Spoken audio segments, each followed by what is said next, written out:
The Caliph Harun al-Rashid sat in his palace, wondering if there was anything left in the world that could possibly give him a few hours of amusement, when Ja'afar the Grand Vizier, his old and tried friend, suddenly appeared before him. Bowing low, he waited, as was his duty, till his master spoke, but Harun al-Rashid merely turned his head and looked at him, and sank back into his former weary posture. Now Ja'afar had something of importance to say to the Caliph, and he had no intention of being put off by mere silence, so with another low bow in front of the throne, he began to speak. "Commander of the Faithful," said he, "may I remind your Highness of your plan to observe how justice is done and order is kept throughout the city. For this is the day you have set apart to devote to the same. Perhaps in fulfilling this duty, you may find some distraction from the melancholy to which, as I see to my sorry, you are prey." "You are right," returned the Caliph, "I had forgotten all about it. Go and change your coat, and I will change mine." A few moments later they both re-entered the hall, disguised as foreign merchants, and passed through a secret door, out into the open country. Here they turned towards the Euphrates, and crossing the river in a small boat, walked through that part of the town which lay along the further bank, without seeing anything to call for their interference. Much pleased with the peace and order of the city, the Caliph and his vizier made their way to a bridge, which led straight back to the palace, and had already crossed it, when they were stopped by an old and blind man, who begged for alms. The Caliph gave him a piece of money, and was passing on, but the blind man seized his hand, and held him fast. "Charitable person," he said, "whoever you may be, grant me yet another prayer. Strike me, I beg you, one blow. I have deserved it richly, and even a more severe penalty." The Caliph, much surprised at this request, replied gently, "My good man, that which you ask is impossible. Of what use would my alms be if I treated you so ill?" And as he spoke he began to loosen the grasp of the blind beggar. "My lord," answered the man, "pardon my boldness and my persistence. Take back your money, or give me the blow which I crave. And if you knew all, you would feel that the punishment is not a tenth part of what I deserve." Moved by these words, and perhaps still more by the fact that he had other business to attend to, the Caliph yielded, and struck him lightly on the shoulder. Then he continued his road, followed by the blessing of the blind man. When they were out of earshot, he said to the vizier, "There must be something very odd to make that man act so. I should like to find out what is the reason. Go back to him, tell him who I am, and order him to come without fail to the palace tomorrow, after the hour of evening prayer." The next day, after evening prayer, the Caliph entered the hall, and was followed by the vizier, bringing with him the two men of whom we have spoken, and a third, with whom we have nothing to do. They all bowed themselves low before the throne, and then the Caliph bade them to rise, and asked the blind man his name. "Baba Abdullah, your Highness," said he. "Baba Abdullah," returned the Caliph, "your way of asking alms yesterday seemed to me so strange, that I almost commanded you then and there to cease from causing such a public scandal. But I have sent for you to inquire what was your motive in making such a curious vow.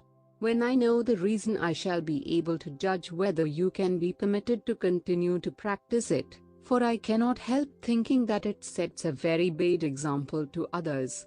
Tell me therefore the whole truth, and conceal nothing." "I was born, Commander of the Faithful, in Baghdad, and was left an orphan while I was yet a very young man, for my parents died within a few days of each other. I had inherited from them a small fortune, which I worked hard night and day to increase, till at last I found myself the owner of 80 camels. These I hired out to traveling merchants, whom I frequently accompanied on their various journeys, and always returned with large profits. One day I was coming back from Balsora, where I had taken a supply of goods, intended for India, and halted at noon in a lonely place, which promised rich pasture for my camels. I was resting in the shade under a tree, when a dervish, going on foot towards Balsora, sat down beside me, and I inquired whence he had come and to what place he was going. We soon made friends, and after we had asked each other the usual questions, we produced the food we had with us, and satisfied our hunger. While we were eating, the dervish happened to mention that in a spot only a little way off from where we were sitting, there was hidden a treasure so great that if my 80 camels were loaded till they could carry no more, the hiding place would seem as full as if it had never been touched. At this news I became almost beside myself with joy and greed, and I flung my arms round the neck of the dervish, exclaiming, "Good dervish, I see plainly that the riches of this world are nothing to you, therefore of what use is the knowledge of this treasure to you? Alone and on foot, you could carry away a mere handful. But tell me where it is, and I will load my 80 camels with it, and give you one of them as a token of my gratitude." The dervish saw quite well what was passing in my mind, but he did not show what he thought of my proposal. "My brother," he answered quietly, "you know as well as I do, that you are behaving unjustly. Before I reveal to you the secret of the treasure, you must swear that, after we have loaded the camels with as much as they can carry, you will give half to me, and let us go our own ways. I think you will see that this is fair, for if you present me with 40 camels, I on my side will give you the means of buying 1,000 more." I could not of course deny that what the dervish said was perfectly reasonable, but, in spite of that, the thought that the dervish would be as rich as I, was unbearable to me. Still there was no use in discussing the matter, and I had to accept his conditions or bewail to the end of my life the loss of immense wealth. So I collected my camels and we set out together under the guidance of the dervish. After walking some time, we reached what looked like a valley, but with such a narrow entrance that my camels could only pass one by one. The little valley, or open space, was shut up by 2 mountains, whose sides were formed of straight cliffs, which no human being could climb. When we were exactly between these mountains, the dervish stopped. "Make your camels lie down in this open space," he said, "so that we can easily load them, then we will go to the treasure." I did what I was bid, and rejoined the dervish, whom I found trying to kindle a fire out of some dry wood. As soon as it was alight, he threw on it a handful of perfumes, and said a few words that I did not understand, and immediately a thick column of smoke rose high into the air. He separated the smoke into 2 columns, and then I saw a rock, which stood like a pillar between the 2 mountains, slowly open, and a splendid palace appear within. But, Commander of the Faithful, the love of gold had taken such possession of my heart, that I could not even stop to examine the riches, but fell upon the first pile of gold within my reach and began to heap it into a sack that I had brought with me. The dervish likewise set to work, but I soon noticed that he confined himself to collecting precious stones, and I felt I should be wise to follow his example.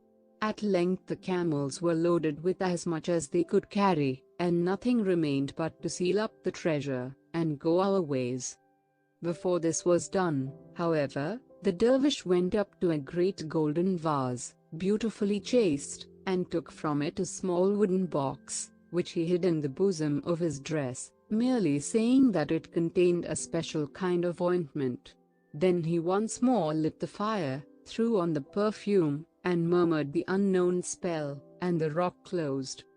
The next thing was to divide the camels, and load them with the treasure. The demon of envy filled my soul. What does a dervish want with riches like that? I said to myself. He alone has the secret of the treasure, and can always get as much as he wants. "My brother," I exclaimed, as soon as I could speak, almost at the moment of our leave-taking, a reflection occurred to me, which is perhaps new to you. You are a dervish by profession, and live a very quiet life, only caring to do good, and careless of the things of this world. You do not realize the burden that you lay upon yourself, when you gather into your hands such great wealth, besides the fact that no one, who is not accustomed to camels from his birth, can ever manage the stubborn beasts. If you are wise, you will not encumber yourself with more than 30, and you will find those trouble enough.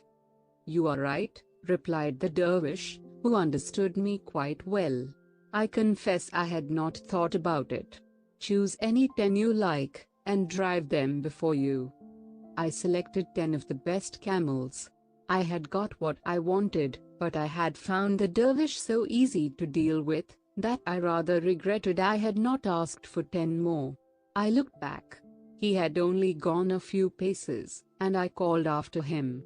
My brother, I said, I am unwilling to part from you without pointing out what I think you scarcely grasp, that large experience of camel driving is necessary to anybody who intends to keep together a troop of 30.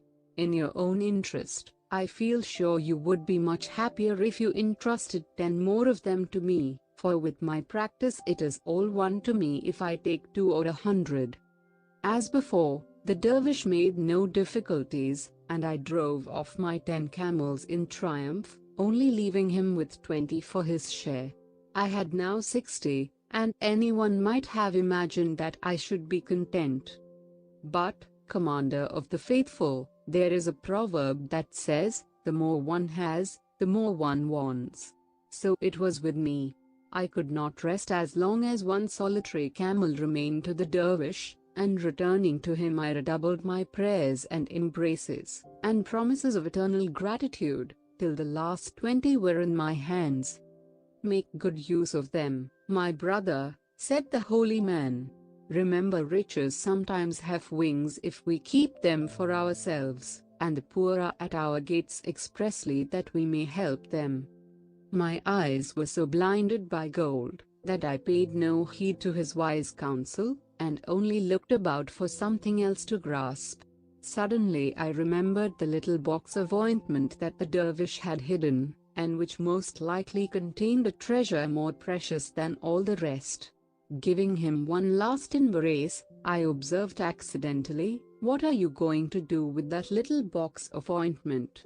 It seems hardly worth taking with you, you might as well let me have it." And really, a dervish who has given up the world has no need of ointment. Oh, if he had only refused my request!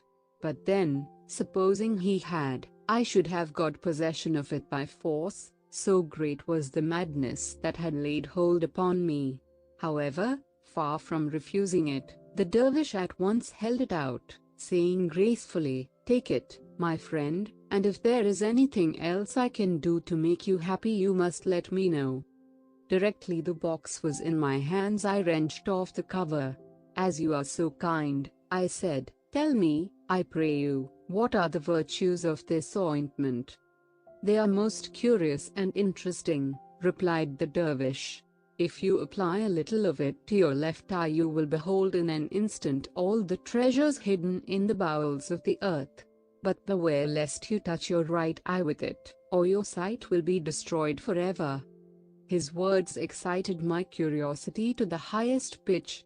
"Make trial on me, I implore you," I cried, holding out the box to the dervish. "You will know how to do it better than I. I am burning with impatience to test its charms." The dervish took the box I had extended to him, and, bidding me shut my left eye, touched it gently with the ointment. When I opened it again I saw spread out, as it were before me, treasures of every kind and without number. But as all this time I had been obliged to keep my right eye closed, which was very fatiguing, I begged the dervish to apply the ointment to that eye also. "If you insist upon it I will do it," answered the dervish, "but you must remember what I told you just now, that if it touches your right eye you will become blind on the spot." Unluckily, in spite of my having proved the truth of the dervish's words in so many instances, I was firmly convinced that he was now keeping concealed from me some hidden and precious virtue of the ointment. So I turned a deaf ear to all he said. "My brother," I replied smiling, "I see you are joking. It is not natural that the same ointment should have two such exactly opposite effects." "It is true all the same," answered the dervish, "and it would be well for you if you believed my word." But I would not believe, and, dazzled by the greed of avarice, I thought that if one eye could show me riches, the other might teach me how to get possession of them. And I continued to press the dervish to anoint my right eye, but this he resolutely declined to do. "After having conferred such benefits on you," said he, "I am loath indeed to work you such evil. Think what it is to be blind, and do not force me to do what you will repent as long as you live." It was of no use. "My brother," I said firmly, "pray say no more, but do what I ask. You have most generously responded to my wishes up to this time. Do not spoil my recollection of you for a thing of such little consequence. Let what will happen I take it on my own head, and will never reproach you."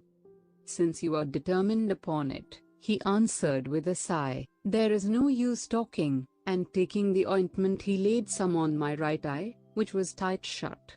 When I tried to open it, heavy clouds of darkness floated before me. I was as blind as you see me now. "Miserable dervish!" I shrieked, "so it is true after all. Into what a bottomless pit has my lust after gold plunged me! Ah, now that my eyes are closed they are really opened. I know that all my sufferings are caused by myself alone. But, good brother, you, who are so kind and charitable, and know the secrets of such vast learning, have you nothing that will give me back my sight?"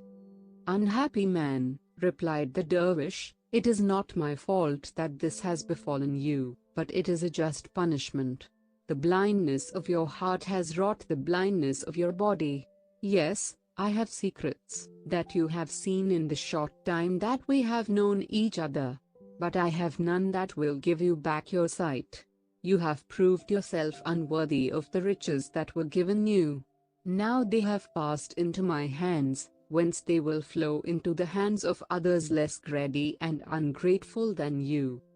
The dervish said no more and left me, speechless with shame and confusion, and so wretched that I stood rooted to the spot, while he collected the 80 camels and proceeded on his way to Balsora.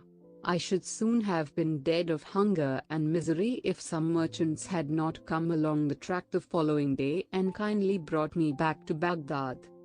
From a rich man I had in one moment become a beggar. This, Commander of the Faithful, is my story. When the blind man had ended, the Caliph addressed him, "Baba Abdullah, truly your sin is great, but you have suffered enough. Henceforth repent in private, for I will see that enough money is given you day by day for all your wants." At these words Baba Abdullah flung himself at the Caliph's feet, and prayed that honor and happiness might be his portion forever. And that was the story of the blind beggar of Baghdad. I do hope that you enjoyed it.